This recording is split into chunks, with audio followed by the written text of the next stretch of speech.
Welcome to the wedding festivities. This is Lord of the Manor, Walter Deville. Hi. Hi. Did I mention he's hot? I wasn't expecting you. I didn't expect it either. I want someone to see me for what I truly am. I feel like they're not telling me something. Why was I brought here? Evie, my love. We're all so delighted that you're here. Man, what a hideous, ugly place. I like it. It's a statement.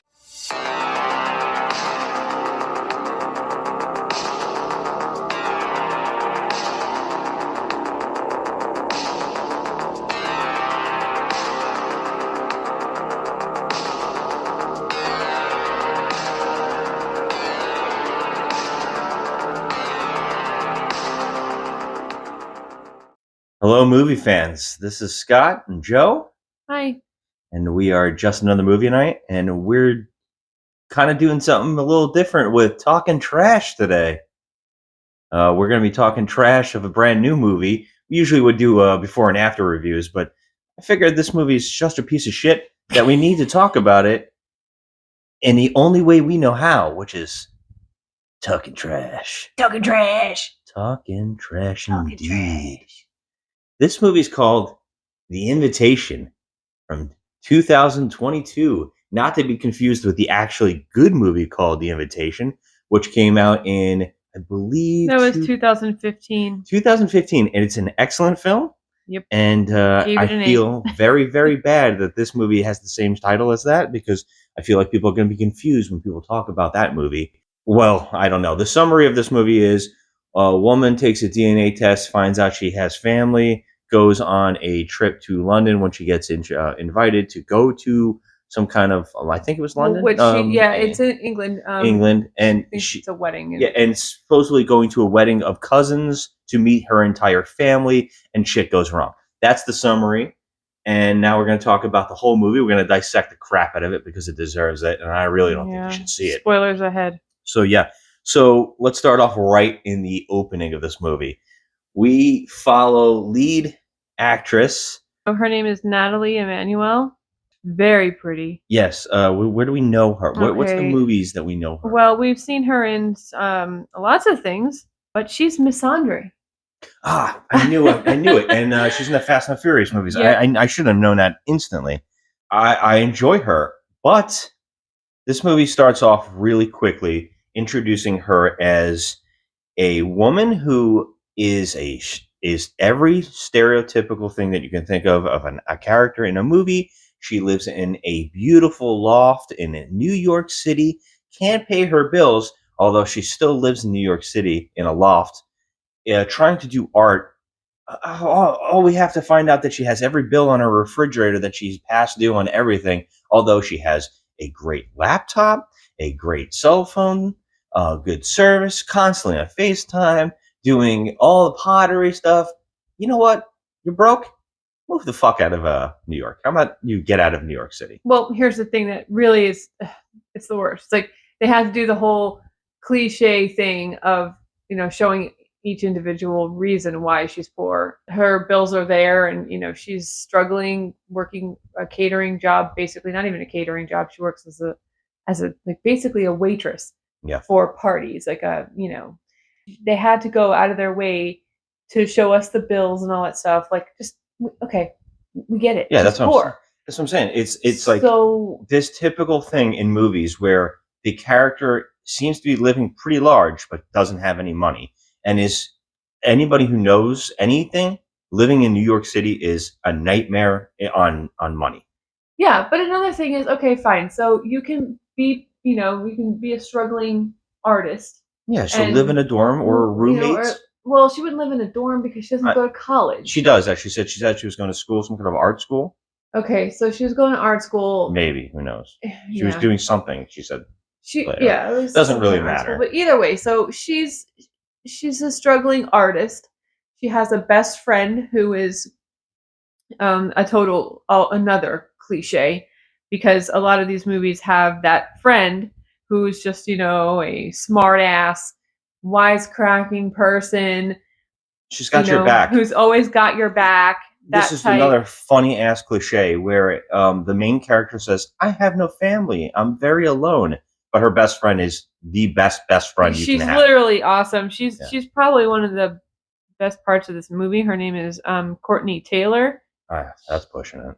I mean, she's basically there to give one-liners and say corny things. Yeah, but and she basically says some say, funny things. Don't trust white people, and white people with goatees. Don't trust white people, and especially white people with goatees, basically. Is. Can we also just bring up the fact that the main character was also making some kind of jokes like that, and she's also not of one race. Her mother was white, and her father, well, we don't really know, but she's obviously mixed race. Well, yeah, even if that's true, the movie is telling us that all the pandering that you can do in a movie these days, right off the bat, we're finding out, they work catering. And of course, they're being groped by men. They're being hit on by men. They're having dollar bills written with their people's phone numbers on it. Rich people are scum. The boss is a jerk to them instantly when they're talking about how they're getting groped by people. And the boss is like, I could get better people. It's instantly that pandering where men are bad. This is bad. This is what this movie's going to be for the whole movie. And you instantly have that set up. So, of course, when she gets a free doggy bag from the party that she's catering. Excuse me, get it right, sir. It's called a swag bag. A swag bag, because it's a rich elite party and all rich people are scum. And they all get fancy swag bags like they do at the Oscars. Yeah, which they do. But so they sneak one out, and one of the things in the bag happens to be a DNA test. Because, that's just something that you give out. Yeah, what odds? Not like fancy chocolates or some like. It was a bottle of champagne. Yeah. A DNA test. And I can't even remember what else was in the bag. I don't think they even said. I think they just made point of the DNA test. Yeah, and so of course she does the DNA test because movie. That's movie. Because if she didn't do this one thing, the movie wouldn't occur. Well, I mean, okay. In fairness, here, her mother passed away. Her father died when she was, I think, a teenager. Always just my mom and me. To have a family, that's what I really want. Won't stop telling you. So they're forcing that down your throat that she does not have any siblings. She doesn't have any family. Absolutely, she has no family. No family whatsoever. So when this British guy comes out of the DNA test, and says, "Hey, you're my long lost cousin. Come to England with me to attend a wedding with me. You want to talk about that guy? The rest of your family." Should we go and just talk about that guy for a minute? Because she goes to a restaurant to meet this guy who reaches out to her saying, "I'm your long lost cousin," after the DNA test comes back. And he is the most, again, stereotypical British guy who's stuffy, rich, and super overly nice. Everything that you would say, maybe he's a serial killer. Oliver? Cousin Evie. It sounds so Jane Austen when you say it like that. My mom always wanted to take me to England to learn about our family history. There's a wedding coming up, actually. You should come. I would love to, but Come on, everyone is dying to meet you. Yeah, I mean... It's just calling out to it. It seems like it's this cliche where, like, I don't have any family. I don't have really anybody except this one awesome friend. And I'd like to know more about my lineage. And he seems super excited about that. And he seems super duper excited. Which is hey, big sign, big banner. Yeah, like caution around me. Yeah, something's wrong with this dude. Something is not right with this dude, obviously. But this girl who's supposed to be strong and smart just packs up her bags and goes to England. All expenses paid by this guy. Okay, yeah, I trust you. I've never seen you before in my life, but yeah, take me to England. Yeah. Okay, great. So, but by the way, she goes by herself for some reason. Although he's on business, why they don't go together?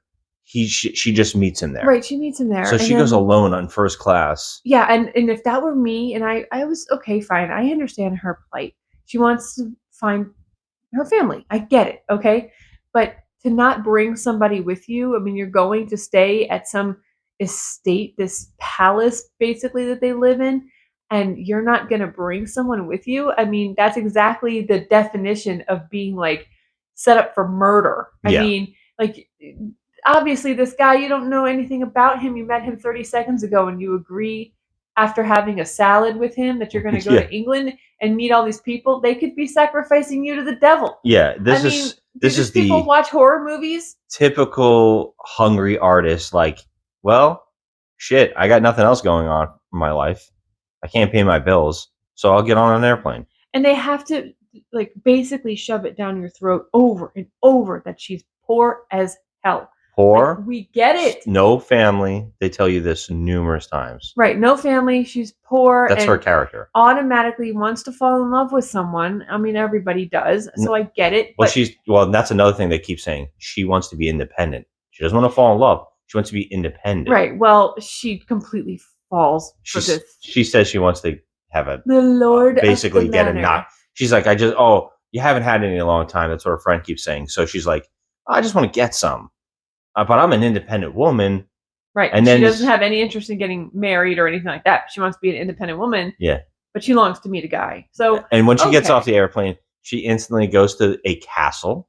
It looks like a castle. She goes to a castle, instantly gets out of the car, and we see a bunch of maids come out of a bus, basically unloads maids numbered. I mean, it looks like a murder van. The women are actually numbered. They have numbers on their collars. Yes, they have numbers on their collars and on their check a number one. aprons. I wouldn't do that job. So I'm like, okay, they were just numbers. That's creepy, first of all. Yeah, don't give your names, your numbers. Yeah, so then she meets... she bumps into them and knocks her glasses. Then knocks the champagne glasses out of their hands. And so the creepy butler comes in, who's played by... He's the guy who plays Alfred on Gotham. Who is actually one of the best parts of Gotham. He's actually a pretty decent actor. Sean Pertwee. Yeah, he's very, very good at buttling, or what would you say, buttling? But what do we call it? He buttles, and he's good at it. The problem is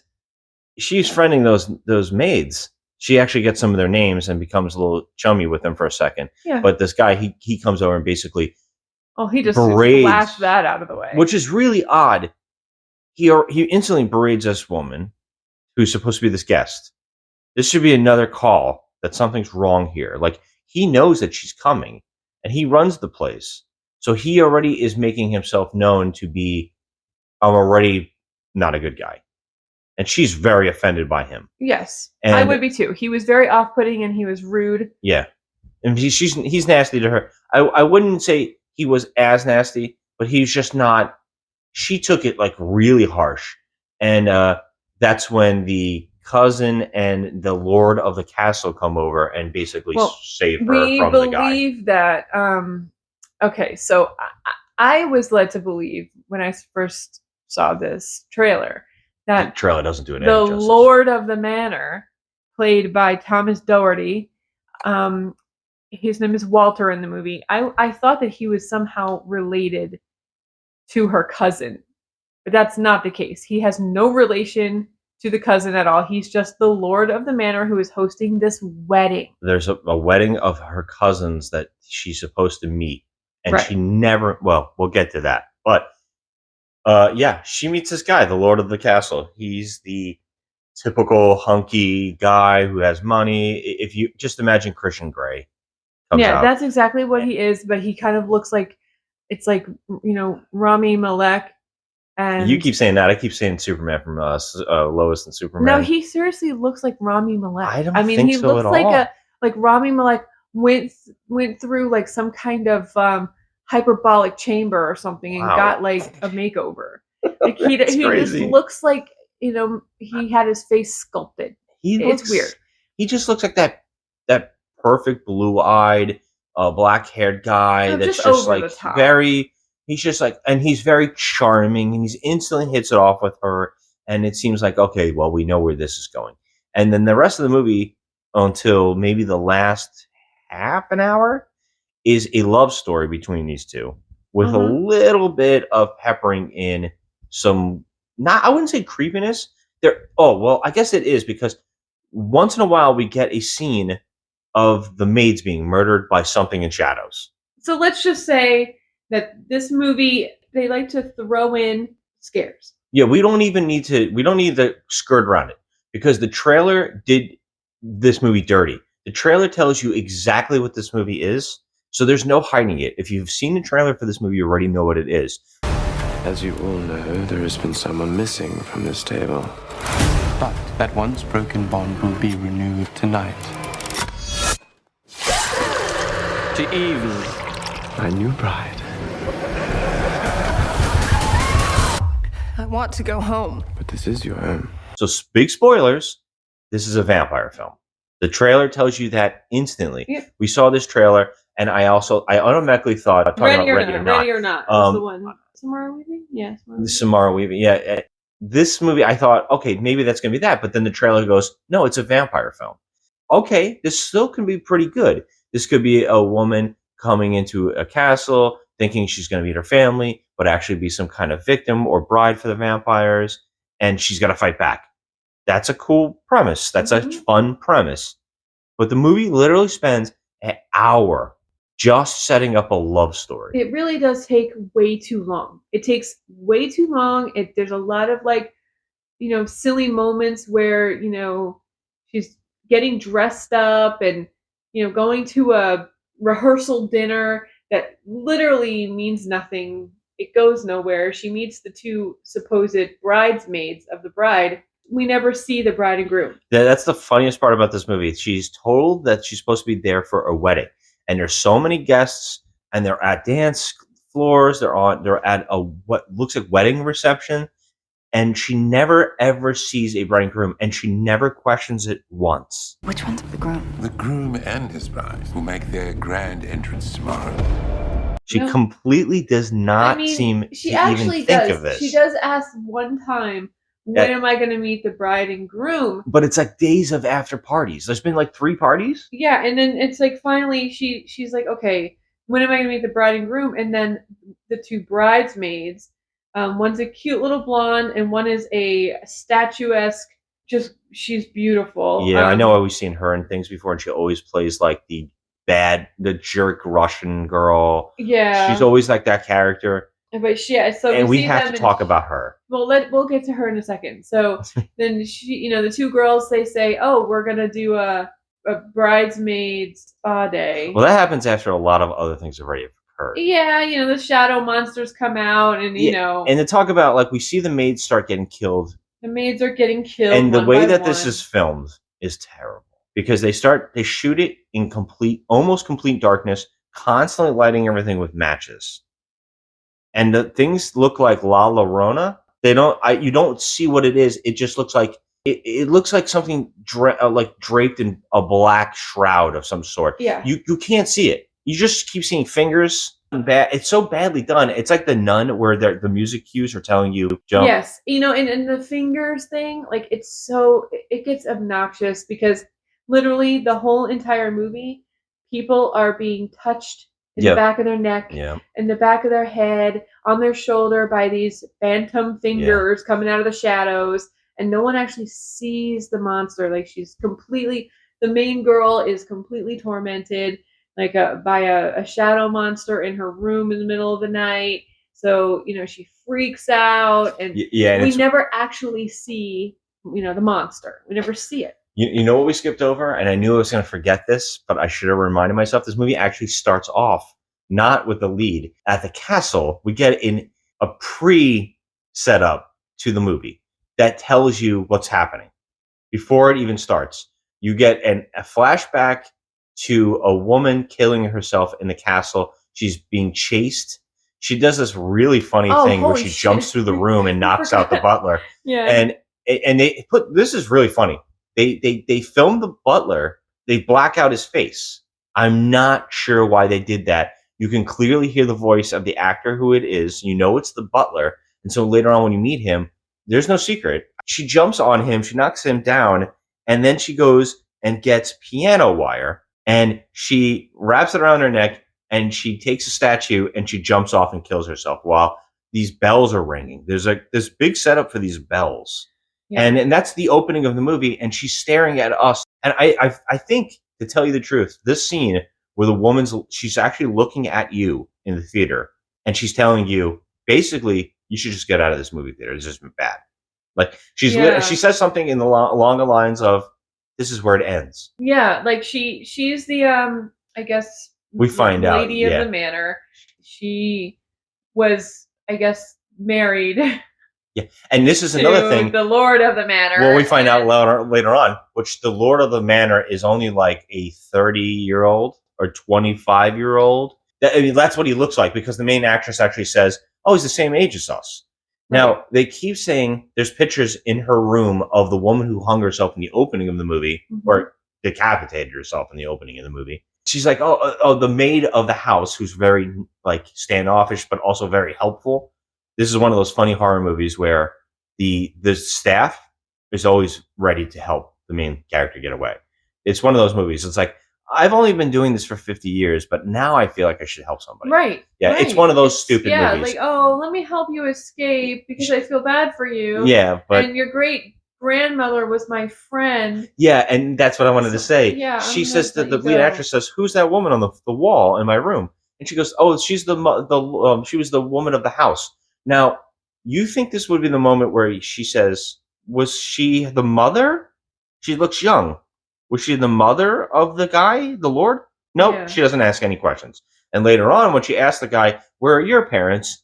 she doesn't say, "Oh, I heard your mom died. She's the woman on the wall." No, yeah. She doesn't piece anything together. Nothing together. Nothing. And I also got to point this out too, because I keep forgetting things to point out. She does pottery, right? Yeah. She does. I think she says ceramics. So they set up again piano wire. People who do pottery, they cut the clay with piano wire on, like, it's basically like a choke weapon. Right. Now, that's funny, and the only reason I bring that up is because when it comes back later on, it is so absurd, so bizarre, that it blew my mind. So we'll get to that. But cutting back to what we were actually talking about, she's having nightmares, it seems like. Yeah, she has nightmares. She's told some crazy stuff like, hey, there's these giant birds that fly around at night. They could eat people. Yeah, so she decides she's going to go out for a run. But it might not have happened. Middle of the night. But then it turns out that she didn't really actually go for a run. She was having a vivid nightmare about creatures. And someone in her room. So it was like she almost had, it was kind of like a premonition almost. Kind of. But she still got completely blindsided by all of this, which I feel like I just want to reach through the freaking screen and shake this character, because, like, how could you be so naive? I mean, you literally don't know any of these people whatsoever. She just puts herself out there, and it's just such a horror movie cliche. The tropes are heavy, and that's the weirdest thing, because for the good chunk of this, I was like, this isn't the worst thing I've ever seen. But when it gets to the ending, I was like, well, we spent an hour of setup. An hour-long setup for this terrible ending. And when we finally get to we're about, I would say, at least an hour in.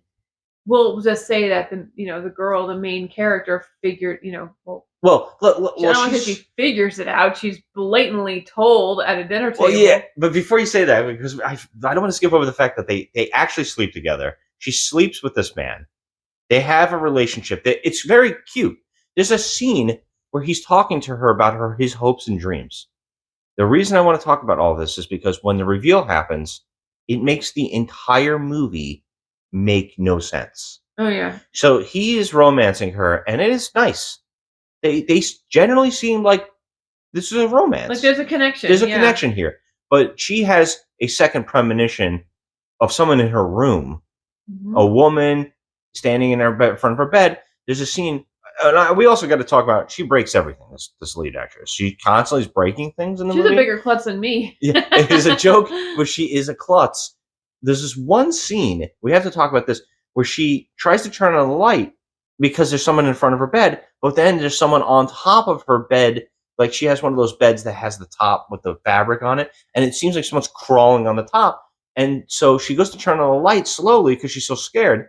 She knocks the lamp over, and it breaks, and then she gets under the bed. But the bed is clearly lit, like someone turned on the lamp. Yeah. On the other side of the bed. On the other side of the bed. Which bed. makes no sense because that didn't happen. Let's just say it's the moonlight. It's totally not. It is totally lit but by it was just a lamp. the lighting department because they Is needed bad. to see her underneath the bed because there was no lighting under the bed. It is So terribly it was done. like stupid little. There's a lot of stupid little technical things like that were just ridiculous. Yeah, but that's when the guy came in the room. Get into the plot, the main plot now. Well, we already got into the main plot. I don't want to get that because I wanted to get to the setup with he comes in the room and finds out and he cleans up the thing, and the maid is like, "Oh, the stuff you broke just so happens to look like a steak." You know, she's like, "Oh, they make a point to show that. I don't know why." Yeah, so but the it comes back later on, I guess.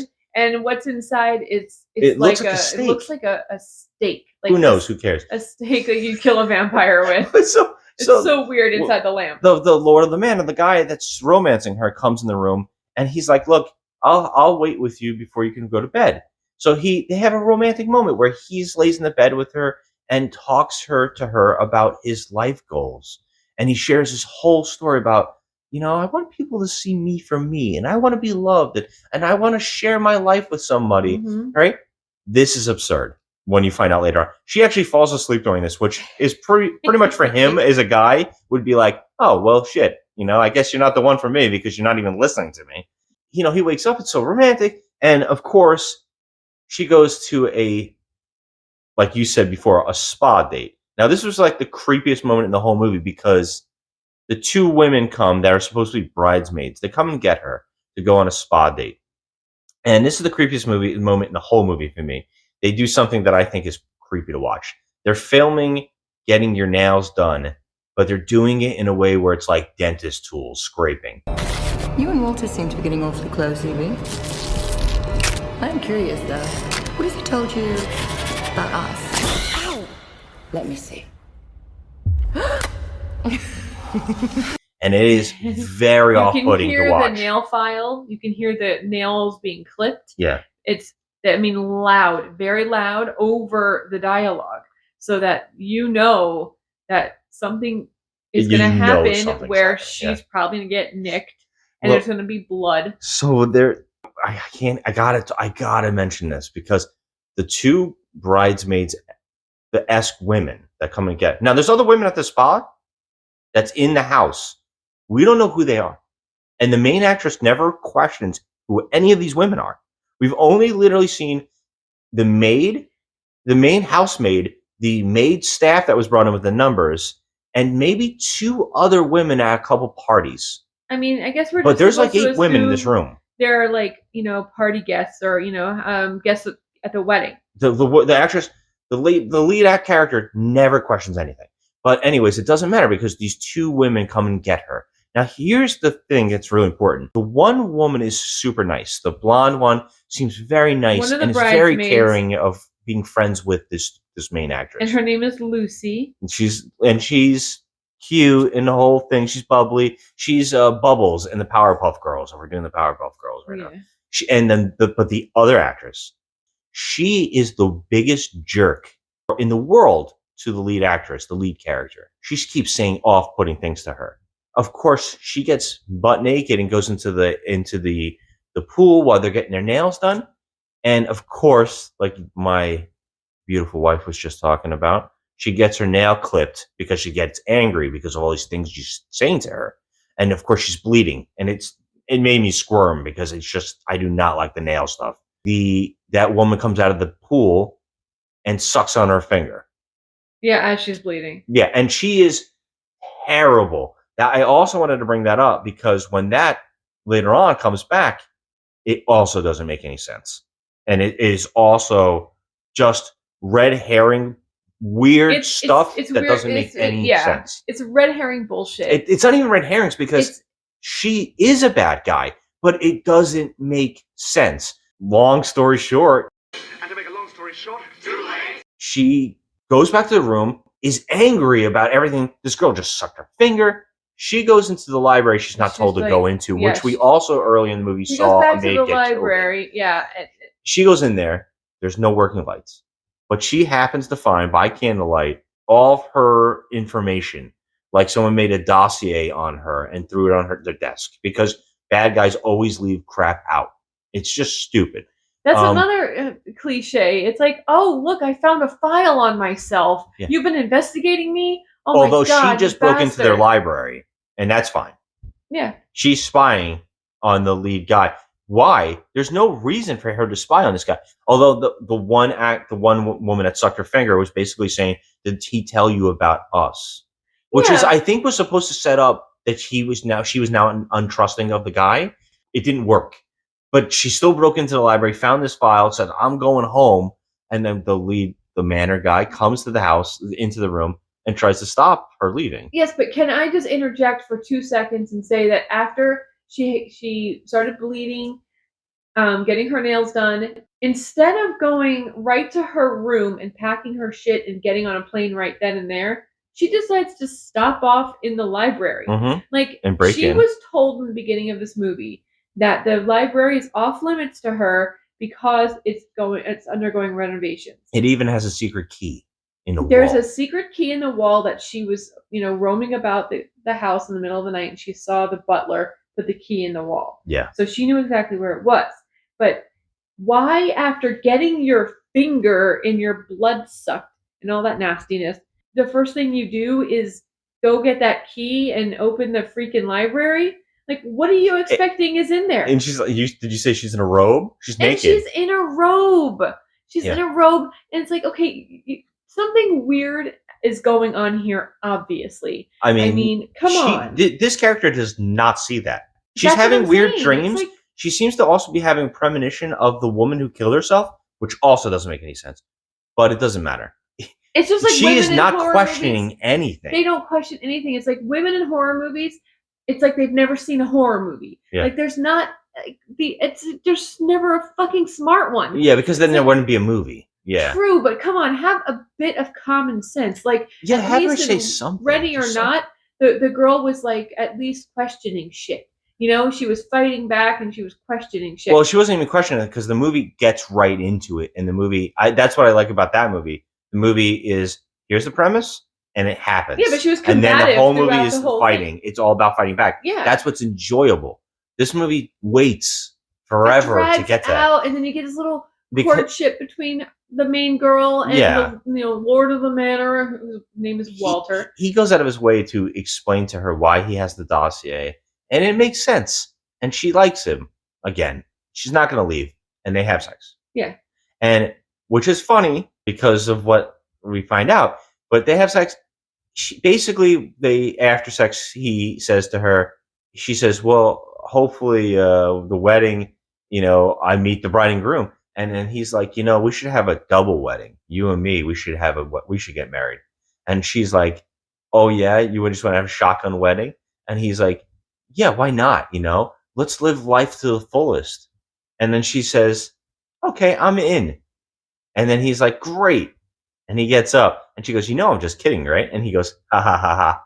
That night, they're having a big dinner. This is after an hour of movie. And supposedly all the cousins that she met, the cousins that none of these people are her cousins, I don't think. I think only one of them is her cousin. Technically, there's a part of the family that is, because we found out that one of the people in the family had sex with one of the workers of the house, and he ran off and raised the kid on his own. That's right. So apparently she has her bunch grandmother, of family father. members in this house. Yeah. It doesn't even freaking matter. It doesn't matter. But so now they go to the party. She comes in this beautiful dress, and they're all around the table, and they're all wearing their typical horror movie party masks. Like those masquerade masks for no reason whatsoever. It's the stupidest thing. They do a little chant with their fingers. They look like they're smoking cigarettes. It's like very like Katniss Everdeen in the Hunger Games. That thing that she does when she does tribute. I volunteer. The tribute. That sign. They're like smoking. Yeah, it's like their two fingers are like putting it to their mouths. Yeah, it's stupid. I don't even know what it means. So, but she sits down at the head of the table with this guy that she now has hooked up with, and it's just assumed, I sit with the guy, the Lord of the Manor, next to him at his seat. She doesn't even look for another seat, and she's always late. Every party. She's always late. She's always fucking around. They seem pretty pissed off. They've been waiting in front of these lobster tails. They got all this food on this table, and she comes in looking great. She's got this red dress on, looks fantastic that on her. That dress is like amazing. Yeah, and she sits next to the Lord. The Lord is wearing a crazy vest. His hair looks Yeah. totally different. And he's so excited. And he's like, hey, we're going to bring the families together finally. And we're going to get married. And she's like, what? And then he says, bring in the food. They bring in this maid and they slit her throat into a punch bowl and serve everybody. And she's like, this is when she's losing it, like in the chair, just like, what is happening? Holy crap. And then he starts telling a story about how, you know, when we bring my three brides together, it turns out the two bridesmaids are actually his wives. Mm-hmm. And now he's like, the three families will come together, a bride from each family, because she's the only woman in that family of like the lineage. So they needed another wife. The only woman that was in that family was the one that killed herself in the opening, the third bride. Turns out that when you have three brides, one from each of these three families, the Dracula, which turns out he is a vampire, the Lord of the Manor is a vampire, his two brides are vampires, the two bridesmaids women, they're both vampires, and it turns out that when they get three, they get super immortal. Yeah, which doesn't make any sense. So, okay. It's insane. I was questioning the whole time why he needs three brides. It makes no sense. Like, it's supposed to, like, I guess, strengthen them. They said they won't age at all, and they'll be even stronger. Okay. Okay. Like, who? But this is when I question things, because here's where everything is. The hour that we spent is now everything that we've seen gets questioned. Because now what we find out is that one woman who's been treating her bad actually needs her. Right. So why would she ever be taunting her and messing with her like this? That's exactly right. And she was warned by the Lord of the Manor to stifle herself and, you know, play nice, as he put it. Yeah. Because she's been mean to the main actress this whole entire movie. Just nasty, making, you know, really just snotty remarks and just being a total asshole to her. You're terrorizing her in the night. It was her that showed up in her room. You know, she was like the shadow Nosferatu playing games with her in the middle of the night. She's insulted her. She's insulting. She sucked on her finger. She's awful. Awful. And she locks her in a coffin. Yeah. They also undress her and put her in another type of dress. It's like a white silky thing or some sort. That's insane. Well, we're going to get to that too. But she taunts her more. Now, they need her. They say that she has to drink the Lord's blood, and he has to drink hers. Yep. Once she drinks his blood, she'll become a vampire with them. And as long as he's alive, they will all have superhuman powers. Yes, which also suggests that the moment he dies, they will be back to humans. That's what I was believing in my head, but apparently... No, it does. So, okay.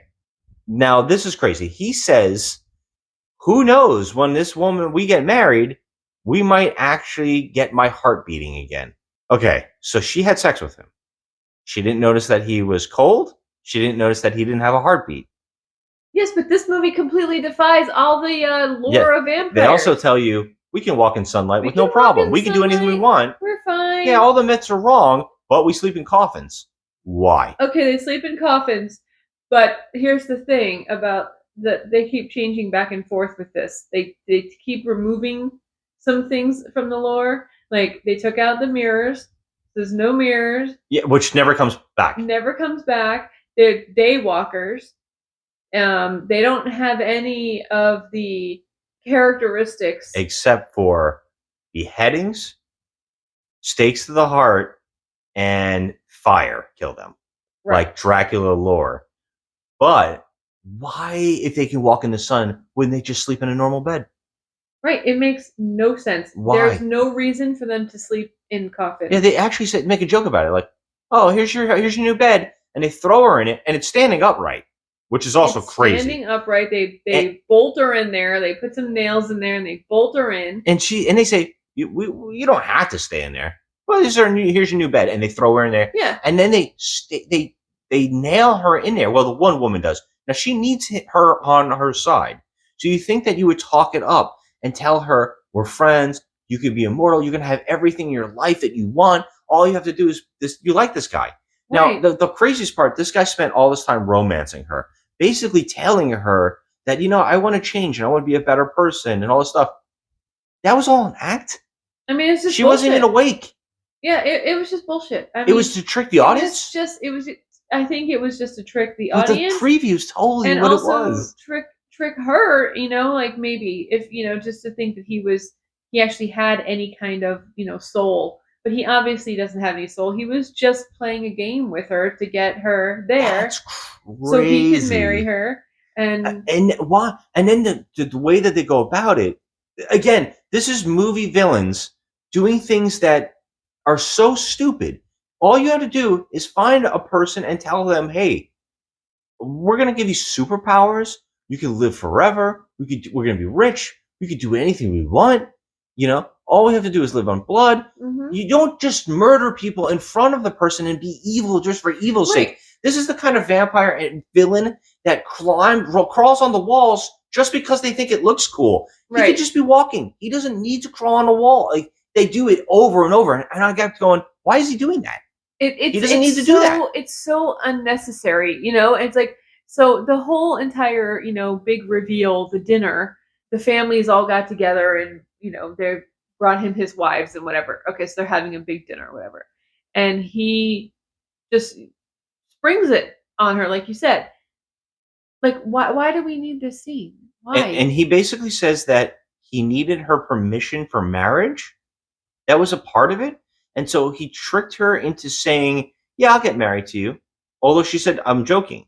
Right. He was like, that was all I needed. And now you're bound to me. It doesn't matter because she was going to be forced into the marriage no matter what. It didn't matter if she said yes, obviously. I didn't understand why that was important. Yeah. She was brought there. So they were obviously going to get married no matter what. I mean, he was going to kill her if not. But either way, like that whole dinner scene was so stupid and out of place because throughout an hour of the movie, they're making a point to romance, her and, get her, in there and getting her to like him. And then all of a sudden they just slit the maid's throat right in front of her at dinner. Like without just no warning whatsoever. Like not that they would warn her, but why would you want to scare the shit out of her? Yeah. Like, why don't you make it so she's kind of enticed? Romance her like, I guess, vampires usually do in movies where they glamour people and do anything. Like sweet talk her and tell her that she's, she'll have a great life and whatever. But no, you have to do it the worst possible way ever and slaughter someone in front of her. And also, I'm going to point this out too. I get this. There's a thing about familiars in these lores. Dracula always needs a ghoul, someone to take care of his coffin, someone to do all these things with him. Mm-hmm. And I get that. I like that. I like that whole concept that it's somebody they're hanging, I'm going to give you powers over their heads. And so they'll do things for them. But here we have 3 entire families. They're not vampires. No, they're not. They're human. They're just humans. Yeah. I think they were drinking the blood with them. No, they were not. So that is what I had to do a double take. I did too. I was like, what is happening here? The butler, which is funny because we got to talk about him too. The guy who played Alfred. Why is he always a butler? But whatever. He's really good at it. I mean, he buttles, but it's so freaking stupid. But anyway, so he hands the goblet to the Lord of the Manor. Okay, and the goblet to each woman, the bridesmaids, which are really his wives. Yeah. So those are the only 3 that actually drink the blood. The other ones, the other guests of the table are just the families that actually... Yeah, he says something about by doing this, by giving me a woman from each of your bloodlines, we're all going to be powerful. Yeah, they give them... I don't really know how, though. Because he has a lot of money, so he gives them prosperity. He, it's insane. Takes care of them. Like the old people in the village. Just kill him. Take his money. Like there's old people in the village after she actually ends up escaping through the kindness of she gets out of the coffin and the head maid gets her out of the coffin and says, I was a friend of your grandmother's and I really want you to make it through this. So guess what happens to her? Oh yeah, she gets instantly killed afterwards. Literally, we don't see it. It's off camera. It just see her body. It looks like an axe cut to her head, Which but whatever. is okay. So anyway, so she gets killed. Then the main actress runs through the village, finally makes it to someone's home, the home of an elderly couple, banging on the window, help me. They let her in, and of course, I said it right off the bat. I said it in the theater. I was like, doesn't he own the whole town, this guy? I mean, he's filthy rich. Obviously, they're going to call them, and they're in cahoots. So yes, I ended up being right. This is the best line in the entire movie. This is the best, funniest line in the entire movie. Comes from an old woman. Mm-hmm. It hit her in the head. She hits the main actress in the head with a British bulldog statue, I think it was. She hits her in the head with it, and then says, while she's falling to the floor getting knocked out, she says, "Hey, don't fuck this up for us." This is an old woman. Obviously. So, yeah. It's the best. I laughed out loud. That was funny. But before she got hit in the head, the main actress saw a picture of the old couple standing in front of the manor with the rest of the staff, the butler and all that stuff. So obviously they know each other. They work there. They're part of this. I guess living... That's like a whole cliche. I guess living in a world where this guy's your lord is pretty good for them. They seem pretty happy. Yeah, they seem Everybody pretty happy. Pretty good. And he did say it. He's like, you provided me with my wives, and I will provide you prosperity. And so he takes care of them. The elder of the one family that she found that she's a cousin of has an eye patch. I thought this is going to come back. Like some of them maybe have talked back to him and he's hurt them or something. No, nothing happens here. No. The only thing that happens is, oh my God, I just thought of another thing that didn't come back. So this movie. So finish your thought first. Basically, she gets brought back, and she's forced into a wedding. Right. So she's forced into a wedding, and she's put into a wedding dress. The whole thing. She's told she has to marry him, and it's gonna happen regardless. So they actually have the entire wedding party. There's a guy dressed in a mask that's marrying them. The whole thing's happening. Of course, Dracula, being stupid as he is, lit this whole place in candles. So she realizes, hey, that's stupid. There's candles everywhere. I can use this to my advantage. But she also says to herself, wait a minute. I remember that because movie, the one character gave me specifics that once I drink Dracula's blood, and I keep saying Dracula. His name's not Dracula. I'm just going to call him Dracula. His name is Walter. Walter, the Nosferatu, is I like your accent. His accent actually comes out of all of a sudden in one part too, and his ears get pointy. Very funny. Yes, I mean, he definitely shapeshifts. Yeah, he shapeshifts. But anyways, they're at the wedding. She says, "Oh, wait a minute! I can use candles. Oh, and by the way, I can drink his blood and become a Dracula." I just want to say it like that. I'm not going to say vampire. She's like, I want to become a Dracula. Right? Funny. And then she's like, I could do this. What is wrong with you? Of course, she says, I do. I'll marry him. And he gives her his arm to drink his blood. And she sucks that sucker down like a big gulp at a 7-Eleven. Yeah, I was like, wow, she's into this. She sucks him dry, baby. And he starts passing out like, oh, shit, girl, lay up. Lay off a little bit on my blood. Right? And she becomes a Dracula. She becomes a Dracula so quickly. She gets fingernails. She gets pointy ears. She gets veins through her face. She gets eyeballs. He's right, though. It literally happens within seconds. Within seconds. And it doesn't hurt. To grow fangs, fingernails, veins, it does not hurt. Because you're dying. Your heart's stopping. You're becoming a Dracula. And she instantly turns into that.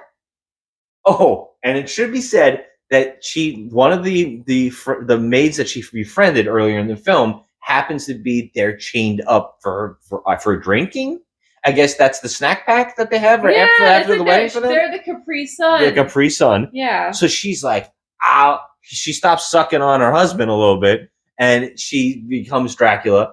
And she looks up and she goes, now I want that woman. And he's like, "Oh, I'm all passing out. You suck me dry, baby." Right? So she walks over and she rips off the cuffs of the maid and frees her and knocks candles on the entire wedding party. Yep. And sets half the room on fire. Yes. And then takes a stake. Don't see what happens to the wedding guests. Did you notice that? Some people get out because it comes back later on. Some people die. We see some people set on fire. We see a lot of them get out. But she takes, not only does she set everything on fire, she then takes somehow the thing from earlier in the movie that broke on the lamp that looked like a stake seemed to be on the altar. I don't understand this part. And she picked it up. She remembered stake from earlier, and she shoves it into him instantly. Yep. And he starts turning into an old man Dracula. Yeah, he starts aging like really quickly. Like he got stabbed in the heart. He's dying. Yeah. So the two wives are like, "Oh shit, this is serious." So this is when we get a slap fight. So one woman comes after her in the hallway, and they have a slap fight. It's literally the worst fight of all time. They slapping at each other with their fingernails. And then, of course, the other wife, who has only been Dracula's wife for 100 years. For 100 years. The other one has been 500 years. They start fighting. And she says, "Lay off my new friend." Yeah. Right? Enough's enough. You talk down to me too much. I'm going to take this opportunity from stop being a Dracula to fight my wife. They're wives. They're in a cohabit relationship. Like a foursome. Yeah, they're in a foursome. And so a threesome. But a foursome now that she's married to him. She takes the one after they start having a slap fight. She pushes the tall one into a statue because Dracula's always got stupid crap around to kill everybody. Dracula is so dumb. He's got candles lit everywhere. They better burn them. He's not Dracula. He's Dracula. So there's a statue that just so happens to have a knight being killed by a dragon, and he's got his sword, and it's off the statue. It's something that you would have in your house. A kid would instantly trip and kill himself on it. So what happens? She runs them both on it. The one wife pushes the other wife onto it, killing not only that wife, but herself for some reason. And then the main actress is like, "Oh, hey, maid, go get help." Yeah. That maid never comes back. That she actually set free. Yeah, that's supposed to be her Capri Sun. She was supposed to snack on her after she got turned into a vampire. She never comes back. She just runs off. And then she ran off and never came back with any help whatsoever. And now here's the funniest part is, now he's dying. He not only got all his blood sucked out, but he's also staked in what I would say the heart. And he's an old man Dracula now. And he comes after her. And he's crawling on the walls. So it's so bizarre.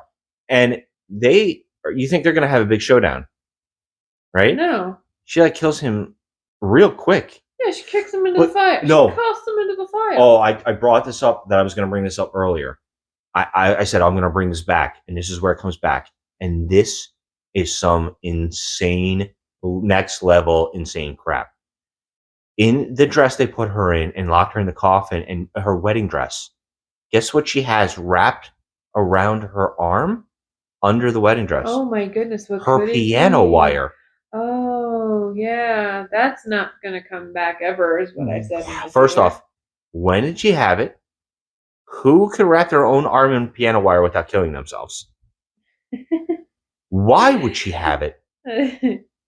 Where the fuck was it the whole time? I know. When she was putting on a wedding dress. If there was a scene, it was cut out of the movie. I did not see a scene where she took it and hid it. No. If it was there, I completely missed it. It was just there. It just appeared. So she takes that and she wraps around his arm while he's grabbing her, and she cuts his arm off. Yep. And then she's able to kill him. Yeah, she kicks him into the fire, and so she he just burns kicks up, him into a fire. And then she finds herself becoming unvampired. She's unvampired. She's undracula'd. And she walks out of the house in that typical movie fashion, slow-mo fire walkout. Yep. It's not as good as Orphan First Kill, where they're playing, some kind of wonderful, whatever the hell they're playing, and it's like slow walking out of a fire. It It's just so bad. And cut to 2 weeks later. 2 weeks later, after this whole event, This is what's happened in that 2 weeks. She got home. Don't know how. picked up her friend. She got home. She got out of it. She found the cousin that got her in this situation. Who's still in London, so tracked him down. She either stayed in London and sent for her friend to come help her. She also got a lot of money. She doesn't have any money. She has a lot of money to get a nice leather coat, a nice new outfit. Oh, she had a whole makeover. And a new haircut. Yeah, she had a whole makeover at the end of the movie. This is absolutely filmed later and stuck on this ending. I think so too. And her friend is also in London now. So they got her a plane ticket somehow. They're broke. Yeah, that's what I'm saying. They're both broke. So her friend is in London now. Also has an aluminum baseball bat. Yeah, she does. And now they're hunting the cousins. They're hunting down the people that brought the vampire king or whatever, not Dracula, but Walter, the Lord of the Manor. They're tracking down those people who brought the wives in and contributed to this madness. And here's the best part is they ended on an absolutely terrible pun. She says, "Where did you get that baseball bat?" Oh, and by the way, they're about to go kill the cousin with a baseball bat. I guess they're going to get away with it. Yeah. I don't know how. Yeah, that's murder because that's murder. He's a human being. Yeah. And she says, "Where'd you get a baseball bat?" And she says, "I'm prepared." Oh, hey, get it? Bat, vampire, bats. And the movie ends. Yeah. If that doesn't just make you want to vomit from disgust, that's how I felt at the end of this movie. I was like, oh, come on, man. Really? You're going to end the movie on that pun? And what makes it even worse is the couple behind us walking out of the theater said, "I don't know why this movie's getting such bad reviews. It was a blast." Yeah. Yeah. No. I almost turned around and said, that movie sucked. Like, that was bad. I mean, we knew that it was vampires. So why do you... We already knew the whole plot. Because the freaking trailer. The trailer ruined it. Why did you take almost an hour and 10 minutes to build up this shit? Like, literally, from the time of the dinner, which is when, she saw the maid's throat get cut and everything started happening, we literally only had 10 minutes left of movie at that point. That's it. It was so stupid. You wasted an hour and who knows what on this crap. We forgot another point that I also wanted to bring up. She turned into a Dracula. We forgot. This is great. We have to talk about this. She turned into a Dracula. She's told, "You now have the strength of 10 men." And she has a really hard time fighting the butler. Yes. Okay. And at that point, when the butler, I can't.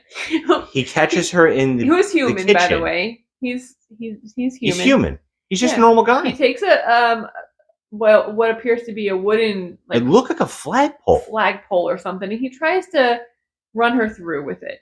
And she stops him, and they have almost like a tug of war with this flagpole.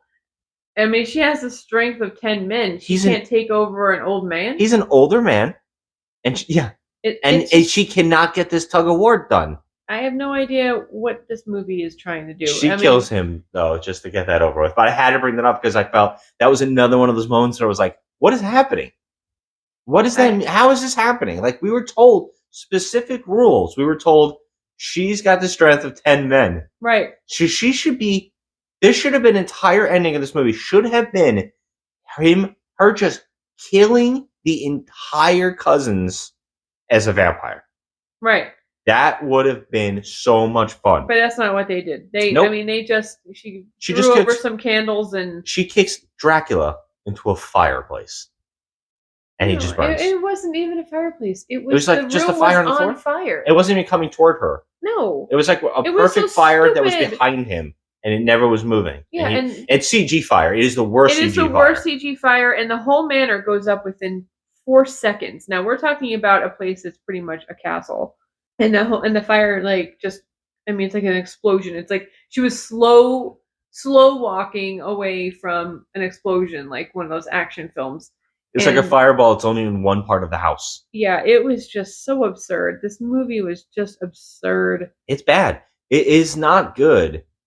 And so her and her friend are just going to be going around committing murder. As murderers. Because that's what they set up. But here's the thing now, that whole entire circle is over because not Dracula is dead. Yeah, there is no Lord of the Manor. So there's no one to bring wives to anymore. Yeah. There's no more wives. Those two brides are dead, and he's dead, and there's no one to do it anymore. So why don't you, exact your revenge in some other way? Yeah. Like ruin them financially or something, because that's exactly what their motive was.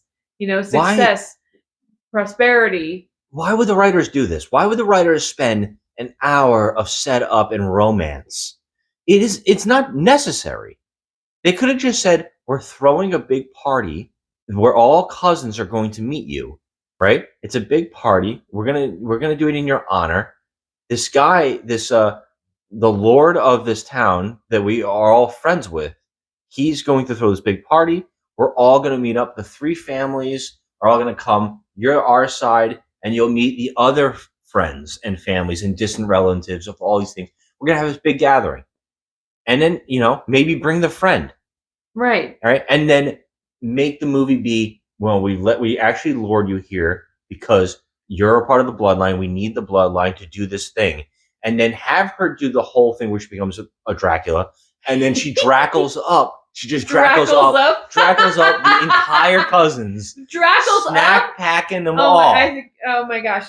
Listeners, wouldn't that be a better movie? Scott is pretty tired right now. No, I'm not. I'm awake. And I'm writing a great movie. He's making up words. The movie could have been her Draculaing up all of the cousins, cutting them up, dicing them up, slicing them up, and it's just a revenge.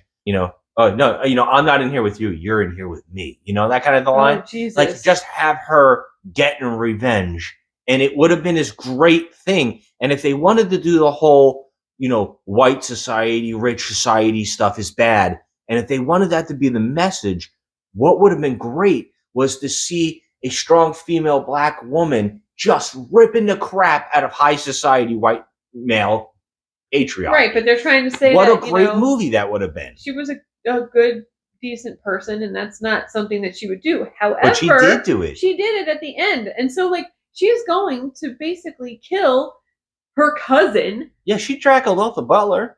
She killed people. I mean, she had to defend herself, so let's just call that self-defense. However, she's now going to be a murderer. It's a bit odd. It's odd, and I think it was supposed to be like this cool thing. I think they thought it was a cool ending. I can only imagine what happened here. If I had to guess, I haven't read trivia or anything, and I don't know if there is any trivia yet because there's a it just came female out. director, so you get the whole female empowerment thing. Yes. You can actually tell. You can feel it in the movie too, which is a cool, shame. But they just didn't do it right. They didn't do it right, and they made the main character kind of dumb. I mean, she puts herself in this situation that it's like, come on, man. Like, who would ever do that? Yeah. Who would ever do that? And there's so many throwaway setups here that don't mean anything, that were unnecessary. They could have cut out, like talking about how there's birds that kill people. We don't get any of those birds. One bird hits a window. That's it. That's the whole plot there. I don't know why we were told that. Why were we told about the woman hanging herself in the beginning? Who cares? Why were we told about what was it? All the mirrors are missing. Who cares? Why were we told about the library? Right. It doesn't matter. Nothing matters. Right. Why was she not allowed to go into the library? I mean, if you didn't want to see those papers, then put them in the fucking safe. Yeah. Why you just leave them on the desk out there for the world to see? Why are we even getting scenes where the maids are being killed by shadow vampires? Because it makes it even stranger. Why are they hunting them and toying with them? They don't need to do that. They could have just brought victims from anywhere. Why would they actually order a maid service? Like an actual bus full of maids were shipped in. None of these women are going to be missing. Worried about? It looked like a murder van that they walked out of. They don't need to do that. They did it. I don't know why. That needed to be done where they were just numbered. Basically that numbering system was basically to say, okay, these are just, they're just our two toys. Yeah. Oh, and also I want to point out this too. There's another thing that was set up in the movie that also doesn't mean anything, but they kept talking about it like it was going to be something, was the bell system. Every room has a bell, And in the opening, they kept showing the bells ringing. Beep, beep, beep, beep. And it's like everybody's ringing bells. I don't know what it does. It's just like supposedly alerting everybody that they have to go. But why do they keep rattling the bells? So later on, she gets out of her room. She escapes from her coffin. Nobody would know that she's missing yet. Right. That's But everybody true. starts ringing bells. Yeah. And I kept going, who's ringing these bells? Ringing the what bells? do these bells do? They're just alerting everybody to keep looking for her? Yeah. But why do they keep ringing the bells? So, like, you keep thinking this, and also the maid tells her, "Don't stop ringing the bell," right? And it's like that means something. No, it never comes back. It doesn't mean anything. It never goes anywhere. It's not even interesting. It's another throwaway. Yeah, and I mean, a lot of that goes on in this movie. This movie is just a piece of crap. I mean, the DNA test doesn't come back. The DNA test doesn't come back. Was that a setup? No, it doesn't come back. Stuff like about her parents, like her mother, her trying to do the clay thing. Nothing really comes back. The clay thing only comes back so she can use a bizarre wrapped around piano wire. Or why does she have it on? It's so insane. Kind of like, it's so like insulting of a movie, actually, when you think about it. Because what they're saying is that, okay, so this girl, she's living in New York City, she's a struggling artist, and she's poor. She can't pay her bills, and she's got issues. No family, nothing. So are you implying that because she's poor and desperate for money, that she's just willing to run off willy-nilly to England with some cousin that she's never laid eyes on before in her life? And that's, like, they're basically saying that being poor is synonymous with being dumb. Yeah. It's insulting. Yeah, and I just, like I said before too, that whole thing about being this idea of that setup, poor people in New York living in the worst place for money in the beautiful apartment with all these gadgets. And they always live in this loft that's like $3,700 a month. I want to bring up the movie Bridesmaids and that whole idea where in Bridesmaids that she is such a struggling person that she lives with two of the worst roommates on the earth, and she lives in a tiny room. Mm-hmm. It's brilliant because it feels like real. It feels like a real person with real problems. Yes. And all these other movies, why do they think these people are like that? We just came off watching like Witchboard 2. We're watching another struggling actress doing this, struggling artist doing the same thing, living in a gigantic loft. It's so, how? Yeah, if you're a struggling artist, why don't you have a freaking roommate to help you pay the bills? There's no way. She would live with her friend. It would make more sense. If she lived with her friend, because it seemed like the friend was also in the same boat. She was taking midterms. She was going to college, and she was waitressing as her job. Yeah. And she was also struggling. So why didn't they share an apartment or anything sensible? Like they both lived in different places. Crazy. I'm like, this is so stupid. And to think that woman, that friend, would also be like, I'm up for killing. Yeah, okay, yeah, let's just... Yeah, I'm with you, buddy. Let's go get revenge on... I'm going to call up some of my friends tomorrow and say, hey, we got to go kill some... We got to go Dracula up some cousins. Let's go Dracula up, people. And see which one of them show up in London with me with a baseball bat. I give this one a fat 4. Oh my god, I gave it a 4 too. This one gets a 4. I hate to say a pun right now, but this vampire movie sucks. Yeah, I didn't like it.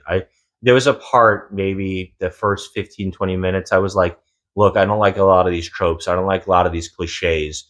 But this actress isn't so bad. She's doing good. This romance thing they're setting up is interesting. I know that this guy's going to be a Dracula, but I don't think... I would like the twist to be that he's not.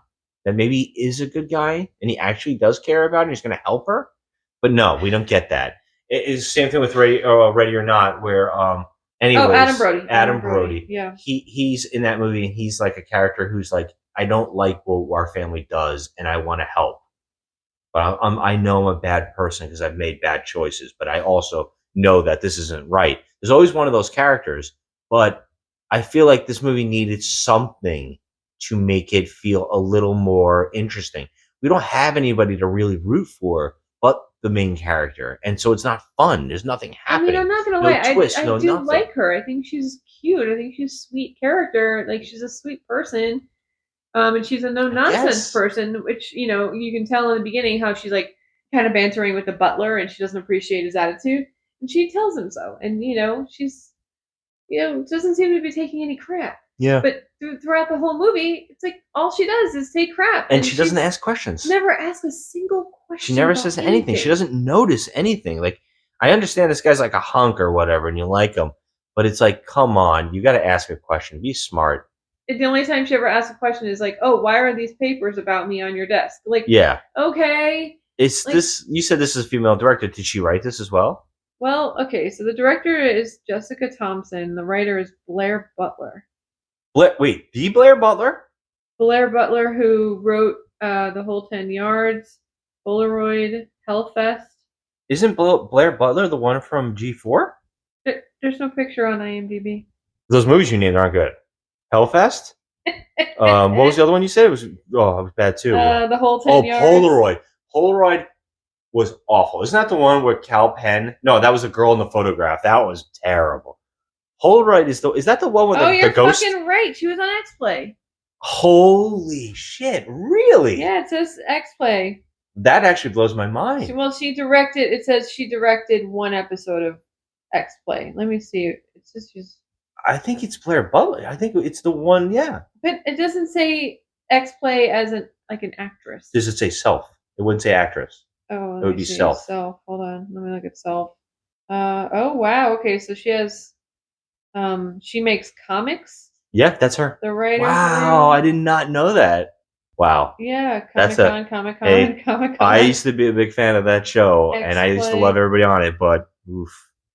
Yeah, I got nothing good to say at the end here. I didn't like it. I know it's flopping. I know I see that on Rotten Tomatoes it has like a 20. So I already know that this is not liked.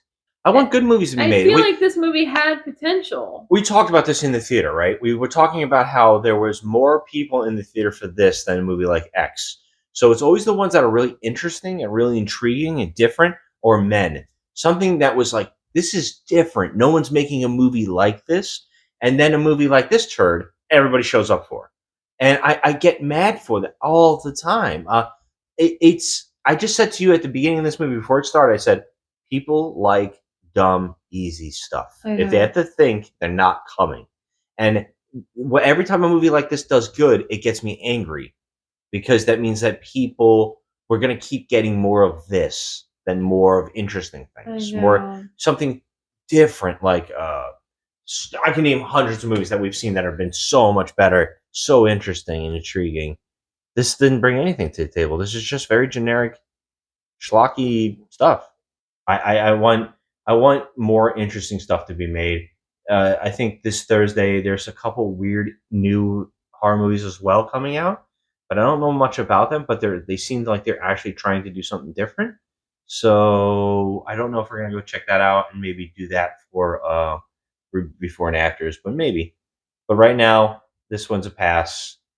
Yeah, and it's a new one. We usually do older movies for this, but yeah, this one's crap. This is a crap. All right. So thanks for listening. That's all we got for you. It's long enough. It's long enough. This is like a total. I think we both lost our minds on this one. I guess. Yeah. Whatever it is. Well, thanks for listening, everyone. Have a good one. Help me, please. Here, dear. Hello, Mr. Harker here. There's a young lady who seems quite distressed.